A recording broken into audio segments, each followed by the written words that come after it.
Namumulitika lang ang mga gustong manatili sa kanilang mga pwesto, kaya't masigasig ang pagsusulong nila sa People's Initiative. Ito ang sinabi ni dating Presidential Legal Counsel Attorney Salvador Panelo. But obviously, talagang namumulitika itong mga ito. Gusto lang talaga na nilang isulong yan dahil gusto nila panatilihin ang kanilang mga pwesto. Ayaw nilang magambala yan. Gaya ng sinabi ko ng isang araw, kung 100 piso lang naman ang binibigay mo, napakaliit yan kung ikukumpara mo sa pagnanakaw ng mga walang hiya sa gobyerno. Yung Kamara de Representante, pinipilit nila na sila ipapwede. Hindi po pwede yun. Unconstitutional yun. Feeling nila baka nga hindi po pwede. Doon naman sa People's Initiative. Kaya nagkakagulo sila. Kasi pag may People's Initiative, may napirma na. Pag binalangkas po ang saligang batas, ang taong bayan pa rin ang mag-a-approve niyan. Hindi naman automatic yan.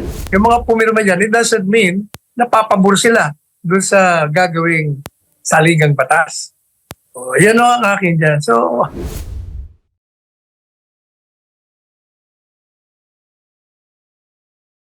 Namumulitika lang ang mga gustong manatili sa kanilang mga pwesto, kaya't masigasig ang pagsusulong nila sa People's Initiative.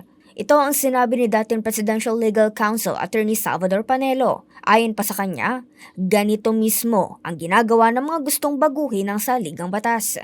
Yung mga pumirma dyan, it doesn't mean napapabor sila doon sa gagawing saligang batas. Yan ang akin dyan. But obviously, talagang namumulitika itong mga ito. Gusto lang talaga na nilang isulong yan dahil gusto nila panatilihin ang kanilang mga pwesto. Ayaw nilang magambala yan. Aniya hindi po pwede na ang mababang kapulungan lang ang magsulong ng pagbabago sa saligang batas. Giit niya, kailangan din ng hakbang mula sa Senado.